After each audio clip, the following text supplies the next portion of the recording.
నెల్లూరు జిల్లా విడవలూరు మండలం రామతీర్థం పంచాయతీలో త్రాగునీటి అనాధికారికంగా పైప్లైన్లు ఏర్పాటు చేసి లేఅవుట్కు వినియోగించడంపై వివాదం నెలకొనింది. గ్రామానికి చెందిన మాడ నాగేంద్ర పంచాయతీ పైప్లైన్ నుంచి జేసీబీతో తన లేఅవుట్కు నీటిని సరఫరా చేసుకునే క్రమంలో స్థానికులు అడ్డుకున్నారు. ఈ ఘటనపై పంచాయతీ కార్యదర్శికి నిమ్మల ఉదయ్ కిరణ్ అనే యువకుడు వినతిపత్రం అందించగా అధికారుల సమక్షంలోనే మాడ నరేంద్ర అతని అనుచరులు ఉదయ్ కిరణ్ పై దాడి చేశారని గ్రామస్తులు ఆవేదన వ్యక్తం చేశారు. పంచాయతీలో త్రాగునీరు సక్రమంగా రాక ప్రజలు ఇబ్బంది పడుతుంటే ఈ నీటిని ఇతర కార్యకలాపాలకు వాడడం వల్ల వేసవిలో త్రాగునీటి సమస్య తలెత్తుతుందని ప్రజలు ఆందోళన చెందుతున్నారు. స్థానిక ఎమ్మెల్యే వేమిరెడ్డి ప్రశాంతరెడ్డి స్పందించి దాడికి పాల్పడిన వారిపై కఠిన చర్యలు తీసుకుని త్రాగునీటి సమస్యను పరిష్కరించాలని గ్రామస్తులు కోరుతున్నారు. ఇక్కడ మా కొత్తూరులో రామతీర్థం కొత్తూరులో కుళాయి పైపులు వేస్తున్నారు. పంచాయతీ ఆఫీస్ నుంచి ఆయన పిలవనంపించాము. ఆయన వచ్చి నిమ్మల ఉదయ్ కుమార్ కాగితం వేయడానికి వచ్చాడు. పిలిచిన తర్వాత అబ్బాయిని పిలవనంపించి వాళ్ళు దౌర్జన్యంగా 11 మంది దాకా వచ్చి పైన పడి కాగితం కుళాయి ఇక్కడ వేసేదానికి లేదని అడిగాము. అడిగిన దానికి ఆఫీసర్ నుంచి ఆ పంచాయతీ ఆఫీస్ సార్లు కూడా వచ్చున్నారు. వాళ్ళు వచ్చినా కానీ అబ్బాయిని పైన పడి కొట్టారు. మేము వచ్చి అడిగాము. అడిగితే వాళ్ళు ఏం చెప్పారు, మేము 2,80,000 రూపాయలు పంచాయతీ ఆఫీస్కి కట్టామని చెప్పారు. ఇక్కడ అచ్చులు కోసే ఆయన 70,000 సంవత్సరానికి ఆయన కడుతున్నాడని చెప్పారు. అడిగిన దానికి మీ ఇళ్లలోంచి మేము వేయట్లేదు కుళాయి అన్నారు. అడిగాము. మేము అడిగిన దానికి ఇట్లా డోళ్ళ వాళ్ళందరూ వచ్చారు. ఆ అబ్బాయిని ఇక్కడ ఎంతమంది ఇక్కడ ఆడవాళ్ళు పక్క నుండి లాగుతున్నా కానీ పక్కకు లాక్కోబోయి శివ అనే అబ్బాయి ముక్కు బాగలు కొట్టాడు. ఇక్కడ నీళ్ళ సమస్య 2 గొంతులకు వచ్చి ఒక మోటార్ వేసుకొని నీళ్లు ఈ 2 గొంతులకి వాడుకుంటున్నాము. ఆ అవతల స్థలము మాడ నరేంద్ర వాళ్ళది ఫ్లాట్, అది దాంట్లోకి వాళ్ళు నీళ్లు తీసుకోవాలని ఫస్ట్ వచ్చారు. ఈ పిల్లలు ఏం చేశారు, ఈ గొంతులో వాళ్ళందరూ ఆపేశారు.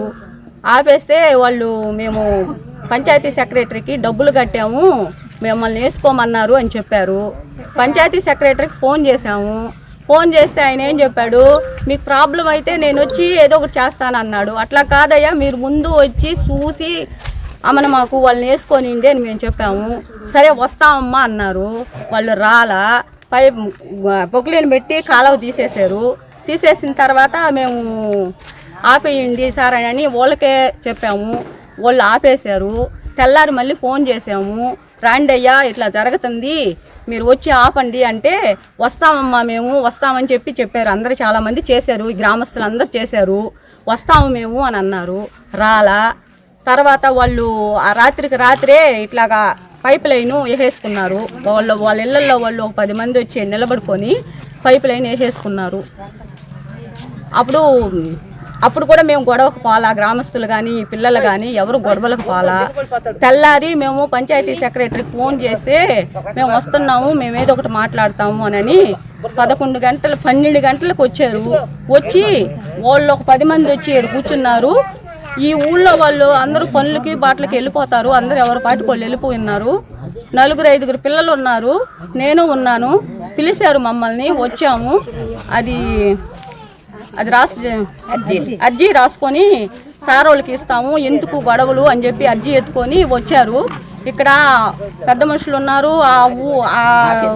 ఆఫీసర్లు ఉన్నారు, ఈ తవ్వుకునే వాళ్ళు దానికి సంబంధించిన వాళ్ళు ఒక 10 మంది వచ్చి ఎడంగా నిలబడుకొని ఉన్నారు. అందరూ ఉన్నారు. మేమైతే 4 వచ్చాము. వచ్చి ఇచ్చారు పిల్లలు. నేను కూడా ఎడంగా నిలబడుకున్నాను, ఎందుకు ఆడమనిషిని పిలవనంపించారు. వాళ్ళు పిలవనంపించారు. ఆ కాగితం ఎత్తుకొని వచ్చారు. వచ్చి ఆయన చేతికి ఇచ్చారు. ఎవరు, సెక్రటరీ చేతికి ఇచ్చారు. చదువుతున్నాడు సెక్రటరీ ఇది అని. ఈ లోపలే ఆ అబ్బాయి, దీనికి సంబంధించిన అబ్బాయి, పెద్ద అబ్బాయి వచ్చి ఏంద్రా ఇట్లా రాస్తారంట నా కొడకల్లారా అని చెప్పి అబ్బాయి సొక్కా పట్టుకున్నాడు. ఏందన్నా నువ్వు అనేది అని నీ అబ్బాయి అంతే దబ వచ్చేసి వాళ్ళందరూ పైన పడిపోయి ఎంత ఎత్తు బిడ్డ మావాడు ముక్కులో నుంచి నోట్లో నుంచి నెత్తురు వచ్చేటట్టు కొట్టేసి గందరగోళం చేసేసిపోయారు. అంతా 10 మంది ఉన్నారయ్యా. ఆఫీసర్లు చూస్తా ఉన్నారా? ఆఫీసర్లు 2 కూర్చొని ఉన్నారు కుర్చీలో. పాప మా అబ్బాయి సెక్రటరీ కూడా అడ్డం తీస్తా ఉన్నాడు. ఇంకొక ఆయన కాలు బాగలేదు, ఆయన లేలేకపోయాడు. నేను ఎవరు కొడుతున్నారో కూడా నాకు కనపడలా. నేను ఏం చేస్తున్నానో ఎవరిని లాగుతున్నానో కూడా. పక్కన చిన్నపాప రాజమ్మని ఒక వాళ్ళ మొగుడు అంతే ఉండింది. మేమేనయ్యా అమ్మ ఉండింది. వచ్చి లాగాము. మా కలింగాల కొన్ని కుమ్ము శుద్ధంగా కొట్టేసి ఆడ పడేసేసి ఎవరు పాటికోళ్ళు వెళ్ళిపోయారు.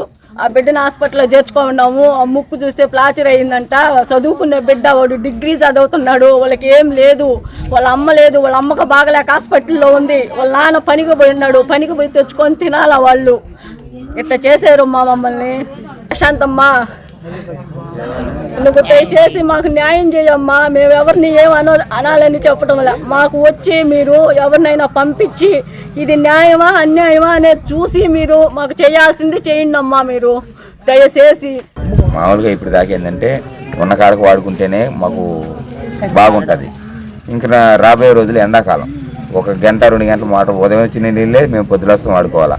ఈ నేలనే వాళ్ళు వేరే లేఅవుట్కి సిమెంట్ రాళ్ళకి తీసుకెళ్తున్నారు. అవి మాకు తాగేదానికి అవసరానికి వేసుకున్న వాటర్, ఇది పంచాయతీ ఇచ్చిన నీళ్ళు. దీన్ని వాళ్ళు వ్యాపార నిమిత్తం వాడుకుంటున్నారు. దాన్ని మేము అడిగాం, వాడకూడదు కదా అని వీఆర్ఓ గారికి చెప్పాం. సెక్రటరీ గారికి చెప్పి సెక్రటరీ గారు ఏమన్నారంటే నేను వచ్చి మాట్లాడతాను, అప్పుడు దాకా కలెక్షన్ ఇవ్వను నీళ్ళే అని చెప్పాడు. సరే అని చెప్పి మేము గమ్మైపోయాం. వాళ్ళు రేత్రి దీన్ని తవ్వి అవతలకి కలెక్షన్ ఇచ్చేసారు. ఇట్లా చెప్తే ఆయన చేస్తానన్నట్టు తర్వాత ఫోన్ స్విచ్ ఆఫ్ చేశారు. తెల్లారి 10 గంటలకు ఆ ఫోన్నే స్విచ్ ఆన్ చేయాలి. తెల్లారి 10 గంటల తర్వాత ఫోన్ స్విచ్ ఆన్ చేసి రండి మాట్లాడదాం, అర్జీ తీసుకురండి అన్నాడు. అర్జీ తీసుకుని మా పిల్లడు నేను ఇంకో వేరే 3-4 వచ్చి అక్కడికి 4 వస్తే అర్జీ ఇచ్చాం. అర్జీ ఆయన చదువుతానే ఉన్నాడు. అర్జీలో ఏం రాసి ఉన్నారో చూసి ఈ పిల్లడి మీదకి వెళ్ళిపోయాడు అతను. ఈ పిల్లడికి వెళ్ళి ఈ పిల్లని కొట్టారు. 10 మంది కలిసి ఈ పిల్లని కొట్టారు. ఆ అబ్బాయికి రక్తం బాగా, ముక్కు మీద బాగా దెబ్బలు తగిలి రక్తం కారింది, ముక్కు ఇంజ్యూర్ అయ్యింది.